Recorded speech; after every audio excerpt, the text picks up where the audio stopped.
আসসালামু আলাইকুম, মিদুল রিভিউ সবাইকে স্বাগতম। বাজেটের একটা phone, 6000 mAh battery, 120 Hz display. কিন্তু আসল প্রশ্ন হচ্ছে, এটা কি সত্যি বাজেট কিং নাকি শুধু স্পেস দেখেই ভুল করব আমরা? আজকে আমি কথা বলবো প্রোটন জেন 60 এর রিয়াল কথাবার্তা নিয়ে। মানে এই ফোনটাতে কি আছে কি নাই, গুড ব্যাড এবং রিয়াল পারফরমেন্স নিয়ে কথা বলবো। ভিডিওটা শেষ পর্যন্ত দেখেন, কারণ শেষে আমি বলবো এই ফোনটা আসলে আপনি কিনবেন নাকি কিনবেন না। যদি এই ভিডিওটা এখন স্কিপ করে চলে যান তাহলে আপনি অনেক কিছু মিস করবেন। প্রথমে যখন আমরা ফোনটা বক্স থেকে আনবক্সিং করবেন, বক্সের ভিতর যেটা পেয়ে যাবেন, প্রথমে ফোন পাবেন, চার্জার পাবেন, ইউএসবি টাইপ সি কেবল পাবেন, বেসিক অ্যাক্সেসরিজ যা মোটামুটি দেওয়ার চেষ্টা করছে। ফোনের ডিজাইন এবং বিল কোয়ালিটিতে আসার আগে আমি বলি ফোনটা আপনারা কোথায় পাবেন। ফোনটা আপনারা অফিসিয়ালি মার্কেটে পাবেন।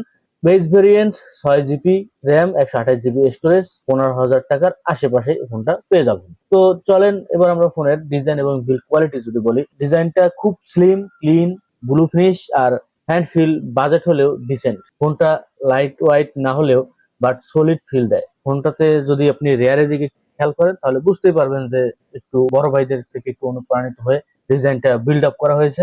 এই ধরনের ডিজাইন আমরা অনেক ফোনে দেখি এখন। বাজেট ফোনগুলোতে ডিজাইনটা ভালো লাগে, কারণ প্রিমিয়াম ফোনগুলো থেকে ডিজাইনটা যখন কালেক্ট করা হয় অবশ্যই ডিজাইনটা ভালো লাগে। সাথে পাচ্ছেন IP64, যেটা স্পেল রেজিস্ট্যান্স, মানে হালকা পানি ও ধুলা নিয়ে কোনো টেনশন নেই। টেনশন অনেক কম। এবং ফোনের আশেপাশে যদি আরো নজর দিই ফোনটাতে আমরা কি পাচ্ছি কি পাচ্ছি না, যেমন আপনার ফোনের পাওয়ার বাটনের সাথে পাবেন ফিঙ্গারপ্রিন্ট সেন্সর, যেটা ফাস্ট এবং অ্যাকুরেটেড। আর পাচ্ছেন 3.5 mm হেডফোন জ্যাক, যেটা আমরা অনেক ফোনে মিস করি, যেটা এখানে আমরা পাচ্ছি। আর যদি নজর দিই অ্যান্ড্রয়েড 16 পাচ্ছি, ক্লিন এক্সপিরিয়েন্স পাচ্ছি, ফেস আনলকও পাচ্ছি, 4G তে পাচ্ছি। ফোনটা 5G পাচ্ছি না। 15,000 টাকার আশেপাশে একটা ফোনে 5G আসলে এখন দরকার আমাদের, কারণ আমরা কিন্তু বাংলাদেশে 5G পেতে যাচ্ছি। এই সবকিছু বাদ দিলে পর আমরা যদি ফোনের সামনের দিকে নজর দিই, মানে ডিসপ্লে নিয়ে যদি কথাবার্তা বলি, ডিসপ্লে এখানে 6.67 ইঞ্চি IPS LCD ডিসপ্লে দিয়েছে, যেটার সাথে পাচ্ছি 120 Hz রিফ্রেশের স্মুথ স্ক্রলিং। কিন্তু রেজুলেশন যেহেতু HD প্লাস, ফুল HD না, মানে স্ক্রলিং স্মুথ হলেও ইউটিউব মুভি এক্সপিরিয়েন্স হবে এভারেজ, কারণ এটা শার্পনেস এর একটা ব্যাপার দেখতে পাবেন। কারণ HD প্লাস ডিসপ্লে আপনারা দেখছেন, যেটার কাছ থেকে যখন দেখতে যাবেন তখন একটা শার্পনেস এর ঘাটতি পাবেন। এবার যদি আমরা ব্রাইটনেস হিসেবে যদি বলি, 700 নিটস ব্রাইটনেস পাচ্ছেন, যেটা ইনডোরে ঠিক থাকলে আউটডোরে ইউজেবল, বাট সূর্যের আলোতে ডিরেক্টলি আপনি যখন ইউজ করতে যাবেন তখন একটু হিমশিম খাবেন। তাছাড়া 5 হোল ডিসপ্লে দেওয়া হয়েছে, যেটা বলবো ভালো। মোটামুটি বেজেলটা ঠিকঠাকই আছে, তবে নিচের দিকে বেজেলটা একটু বেশি মনে হয়। তো চলেন এবার আমরা পারফরমেন্স নিয়ে যদি কথাবার্তা বলি। পারফরমেন্স হিসেবে এখানে ব্যবহার করছে মিডিয়াটেক হেলিও G81 চিপসেট। এই চিপসেট সম্পর্কে আর নতুন করে কিছু বলার নেই, কারণ এই চিপসেট সম্পর্কে আপনারা অনেক অনেক ফোন দেখছেন। তারপরে যদি এখন আমরা র্যাম এবং স্টোরেজের ব্যাপারটা নিয়ে আসি, তাহলে পারফরমেন্স হিসেবে আমরা যেটা পাচ্ছি, যেমন daily using Facebook, YouTube, TikTok smoothly ব্যবহার করা যাবে। গেমিং এর ক্ষেত্রে যদি বলি, লাইট গেম গুলো প্লেয়েবল হবে। হেভি গেম গুলো যেমন ল্যাগ অথবা ফ্রেম ড্রপ হইতে পারে, যদি আপনি ফ্রি ফায়ার অথবা পাবজি এগুলো হাই সেটিং এ খেলতে যান, মানে হাই গ্রাফিক্সে যখন খেলতে যাবেন তখন একটু ল্যাগ অথবা ফ্রেম ড্রপের দেখা দিতে পারে। সাথে পাচ্ছেন আপনারা এক্সপেন্ডেবল আপ টু 1 TB, যেটা বলবো একটা বিগ প্লাস। যদি ফোনটার পারফরমেন্স ওভারঅল যদি আমি বলি, তাহলে নর্মাল ইউজ হলে ঠিকঠাকই আছে। প্রো লেভেলের গেমার হলে এই ফোনটা স্কিপ করাই ভালো, কারণ এই ধরনের চিপসেট সম্পর্কে আমি আগেই বলছি, আপনাদের ধারণা কম বেশি কিন্তু আছে। তো চলেন এবার আমরা ক্যামেরা নিয়ে যদি কথাবার্তা বলি। ক্যামেরা হিসেবে এখানে আপনারা অনেকগুলো ক্যামেরা দেখলো, মূলত কাজের একটাই মেইন ক্যামেরা, যেটা 50 মেগাপিক্সেল মেইন ক্যামেরা, যেটা ডে লাইটে ডিসেন্ট। ডিটেলস মোটামুটি, আমি অতটা ভালো বলবো না, ডিটেলস এর ঘাটতি দেখা দেবে আপনি যদি আরো ভালো মানের ফোনগুলোর দিকে তাকান, সেই ক্ষেত্রে ডিটেলস অনেক ঘাটতি পাবেন। এবার যদি নাইটের পারফরমেন্সের কথা বলি, এভারেজ। নয়েজ তো থাকবেই, কারণ এই দামের ফোনগুলোতে আমরা দেখি, অনেক ফোনে দেখছি যে কিরকম নয়েজ ক্যাপচার করে, তো এটাতেও দেখতে পাবেন। যদি নাইটে ছবি করতে চান তখন যদি আলো পর্যাপ্ত পরিমাণে দিতে পারেন, তাহলে এখান থেকে মোটামুটি একটা রেজাল্ট পাবেন। সেলফিতে যদি আসি, এখানে সেলফি হিসেবে পাচ্ছেন 12 মেগাপিক্সেল। অনেক ফোনে দেখি আমরা যেটাতে 5 মেগাপিক্সেল পর্যন্ত সীমাবদ্ধ থাকে।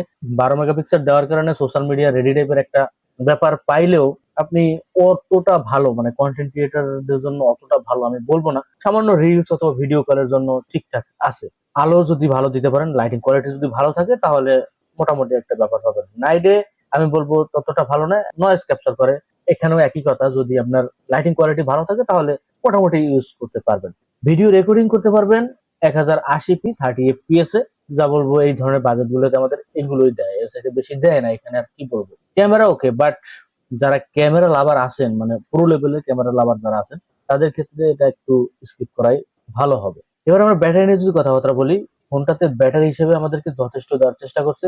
6000 mAh ব্যাটারি। কিছুদিন আগে আমরা 10,000 mAh দেখেছিলাম, যদিও সেগুলো বাজেট অনেক বেশি। তারপরও এই বাজেটের ফোনগুলোতে আমরা 7,000 mAh ব্যাটারি দেখি। তো 6,000 mAh ব্যাটারি খারাপ বলবো না আমি। যারা নরমাল ইউজার আছেন তারা 1.5 থেকে 2 দিনের একটা ব্যাকআপ পাবেন। যারা হেভি ইউজার আছেন তারা ফুল দিনের একটা ব্যাকআপ পাবেন।